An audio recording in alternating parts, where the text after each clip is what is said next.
ဘောင်းလိုက်ကြသည်မှာမဘူးစီမိမှုတိုက်နေပြီလားအကုန်လုံးမြင်ရတယ်ခွေးတွေကဒစီကြီးနဲ့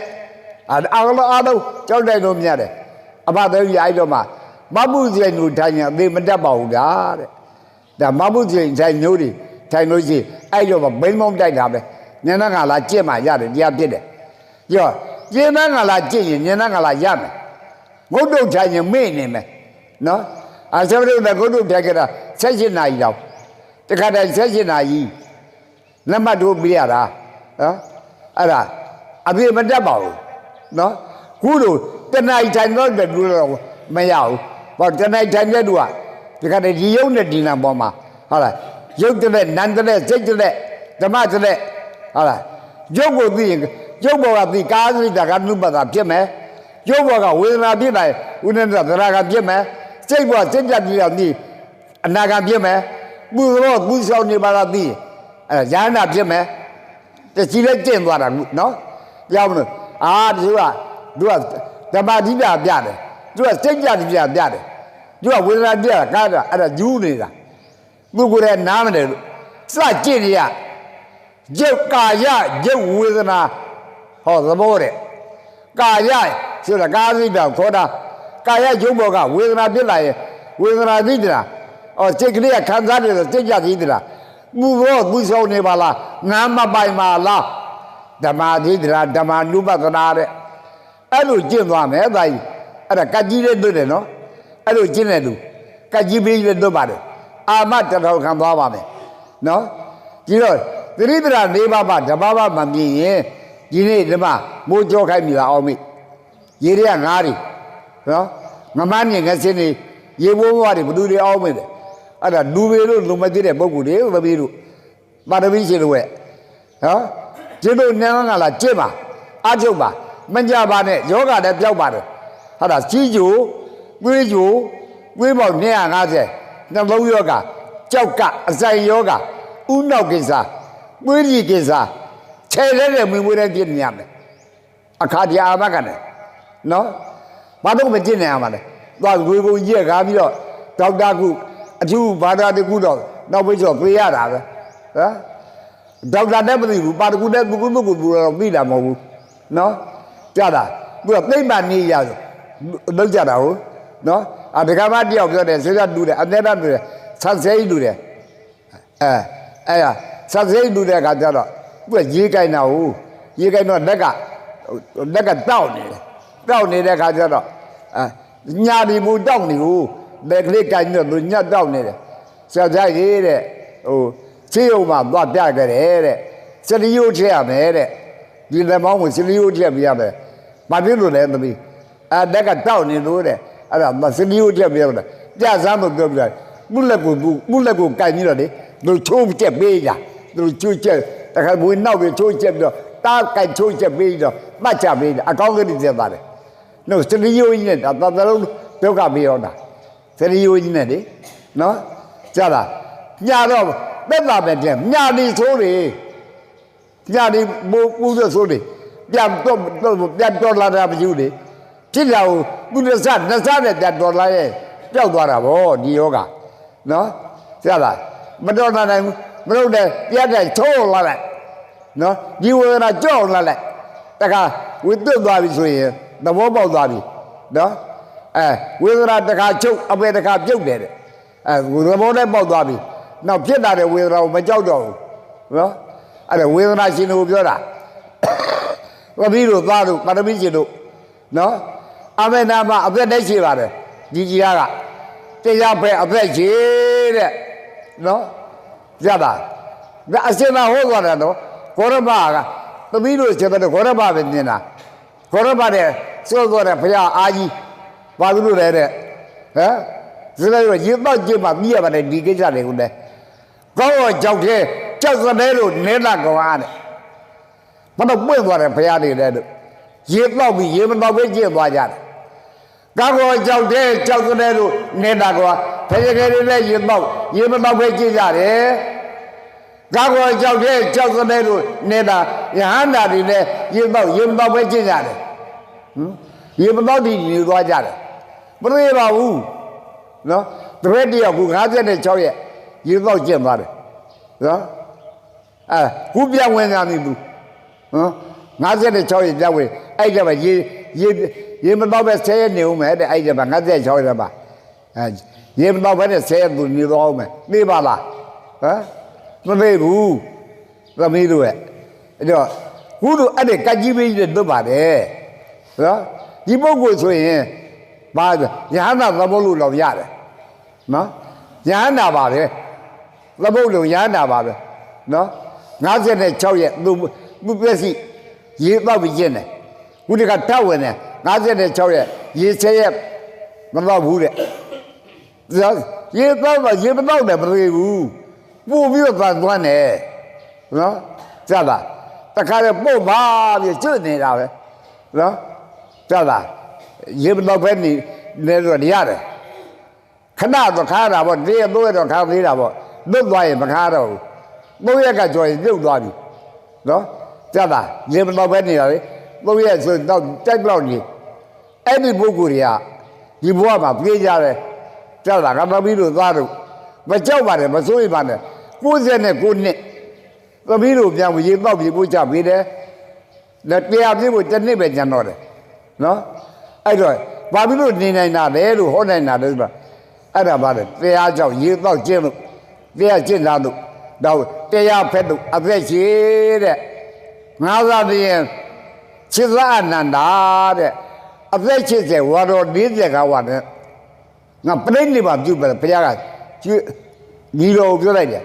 ညီတော်ကဘာပြန်ပြောတယ်ဆိုတော့နောင်တော်ဘုရားတဲ့အရှင်ဘုရားရဲ့ဝိကြီးဘုံရဲ့အပပရုပ်ကို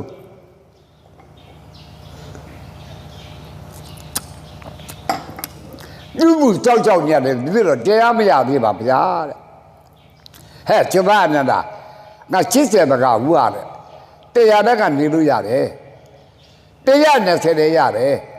150လည်းရတယ်ထောက်ငါမနေချင်းလို့မနေတာပါတဲ့ဖခင်က90ဟောတာဘ누구ကြည့်ချင်းရတယ်လို့ပြောတာငူကြည့်တာတွေမဟုတ်ဘူးအဲ့လိုကြည့်တဲ့ပုဂ္ဂိုလ်ပါမယ်အသက်ကြီးတယ်လို့ပြောတာဒါကြောင့်မလို့ညီတော်အနန္ဒာကိုလည်းပြန်ဟောလိုက်သေးတယ်ညီတော်အနန္ဒာတဲ့ငါမရှိသည့်နောက်ပိုင်းမကိုကျွေးနေနဲ့မပူဆွေးနေနဲ့ငါမရှိသည့်နောက်ပိုင်းလေးလာနောက်တော့မင်းဟန္တာဖြစ်နေမယ်จิตအနန္ဒာအယုံမင်းကြီးလို့အရင်မင်းခါကြောက်သွားပါစေဒီယုံနဲ့ဒီနာဖြစ်လာရင်ဒုဘေဘေပပိတရားရဒီစိတ်နဲ့ညီတော်အနန္ဒာလေးလာနောက်တော့ကျင့်လိုက်ကြပြီပရိဘောဂတွေပဲပတ်သွားတယ်နော်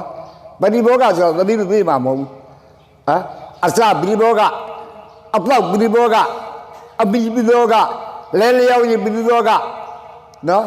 အဲ့ဒီပြီးတော့အထိုင်နဲ့ဈဉ္ညာကပ္ပနာနဲ့သူလေးလာကျင့်လိုက်တာမစားမတော့နော်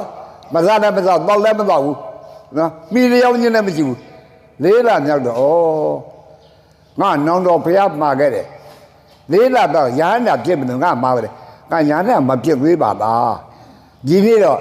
လေးလာလည်းပြည့်တယ်မြည့်ပြည့်နေတယ်ငါဒီတော့လဲလျောက်ခြင်းပြုလိုက်ဦးမှာပဲလဲလောက်နဲ့လဲလိုက်တဲ့ကကြမ်းပါသူပြန်သတိရအောက်ပြန်ကြည့်လိုက်တယ်ငရဲကြိတ်ချပိတ်တာအပူကြီးကမတွေ့တော့ပါလားပြစ္ဆုတ်ပါဒီယုံနဲ့နေတာအနတ်ကကန်းကုန်ရင်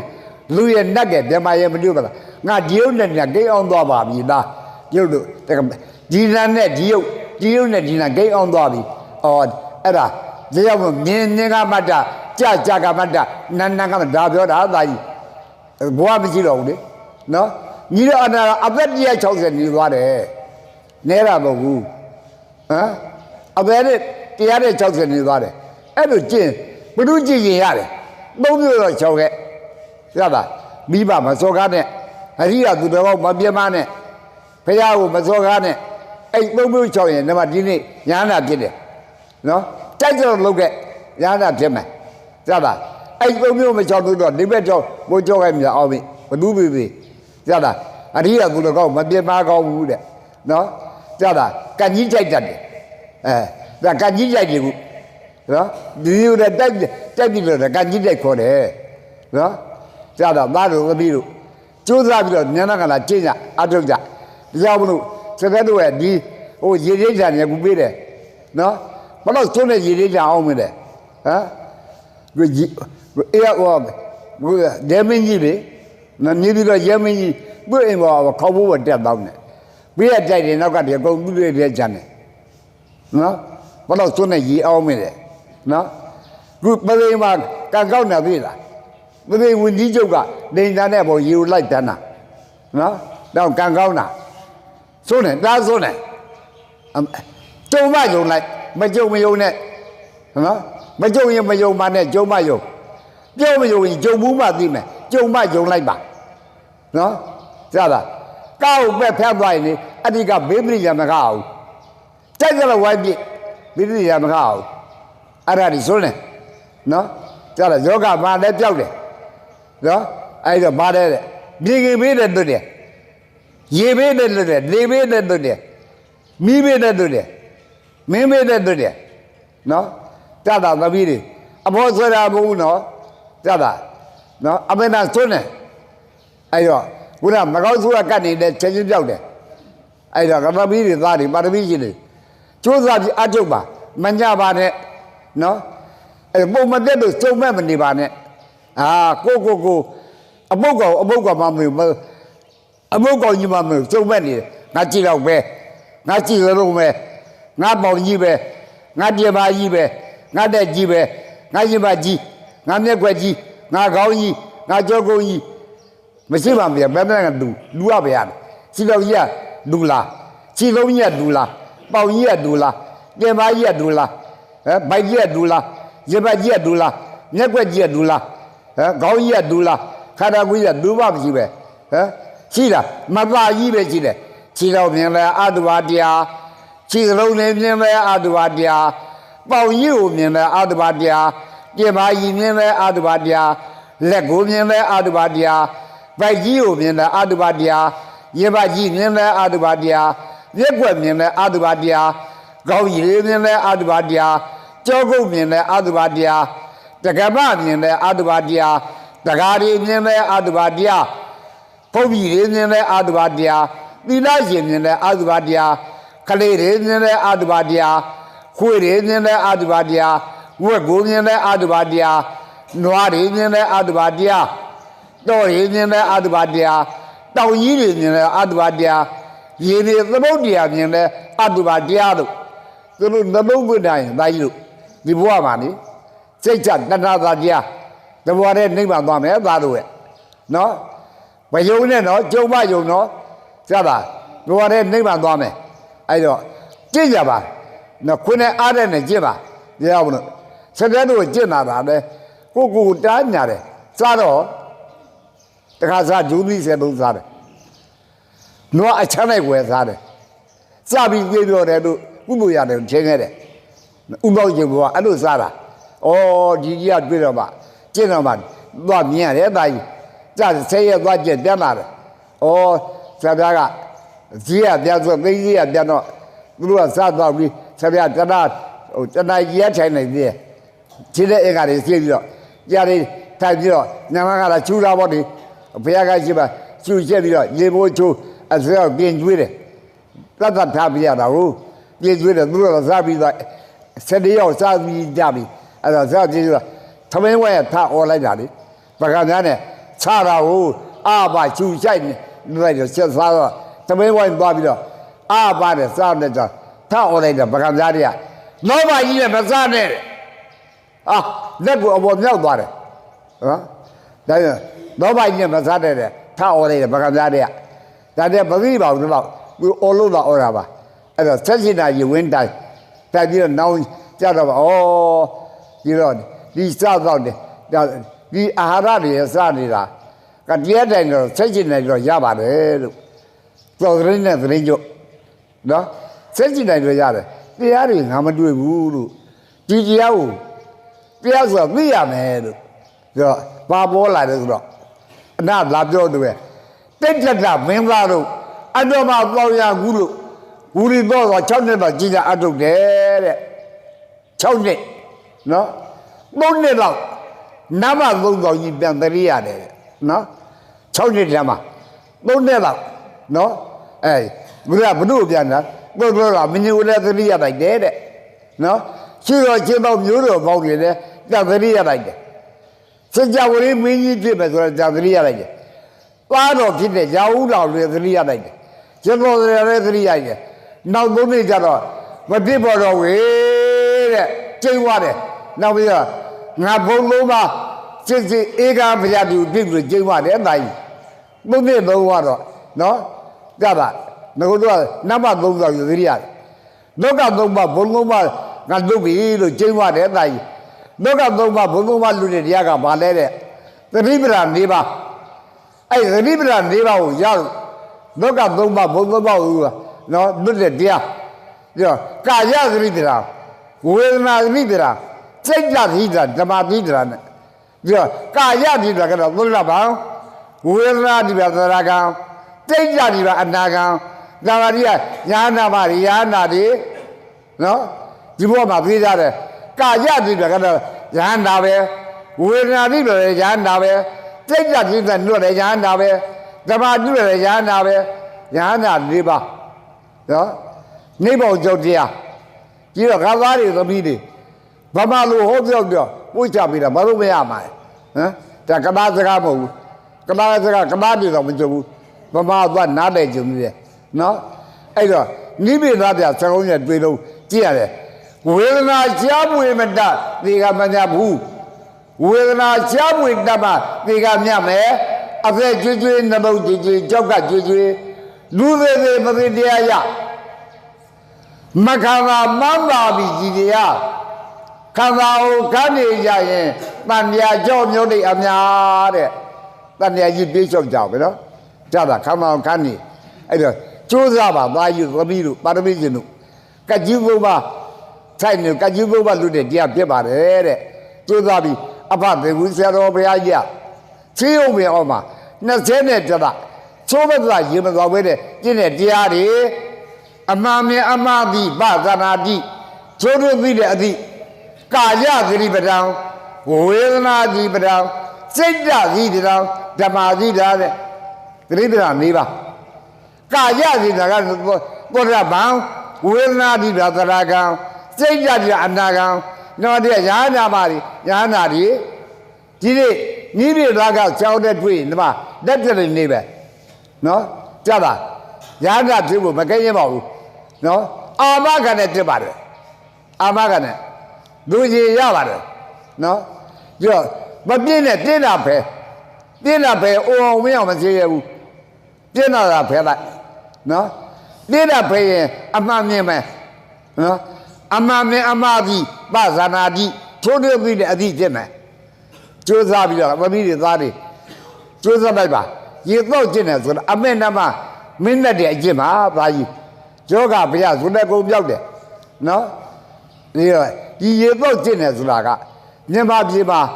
အသက်တော်ဘိုးမင်းကောင်တော့ကျင့်မသွားနိုင်ဘူးဘိုးမင်းကောင်တို့ဗာမင်းကောင်တို့မကျင့်နိုင်ဘူးနော်သိကြောက်တယ်ဒီအာရကိုသုံးတော့မှာပြီးတော့ဒီအာရကိုသုံးတော့နေတဲ့ပုဂ္ဂိုလ်တွေက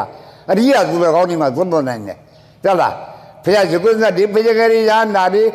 အရိယာတွေမှာသုံးတော့နိုင်တယ်ပါကြီးတို့ကျိုးစားပြီးတော့ကျင့်ပါမညာပါနဲ့လို့နောက်သမီးတွေသားတွေမှာခဲ့ပါစေနော်အဲ့တော့ခုလို့အဖဘေကူဆရာတော်ဘုရားကြီးကချေးုံမအောင်မှာကျင့်ကြအထုတ်တဲ့ရတဲ့တရားတွေအမှန်မြင်အမှားပြီးပဇာနာတိချိုးရပြီးတဲ့အသည့်လောကသုံးပါဘုံသုံးပါထွန်းတဲ့သည့်ကာယသတိဝေဒနာတိစိတ်ဓာတိဓမ္မသတိသတိပဋ္ဌာန်တရား၄ပါးဒီတစ်ဘောတည်းနဲ့ငါသမီးတွေသားတွေကျင့်ကြအထုတ်နိုင်တဲ့ပုဂ္ဂိုလ်လူပုဂ္ဂိုလ်မြတ်တွေဖြစ်ကြပြီးဟောဒီရဘောကတဲ့ကိရိတာဂုံဆုံးတဲ့ယဟန္တာကြီးတွေယဟန္တာမကြီးတွေဖြစ်နိုင်ကြပါဒီကုန်ပြီ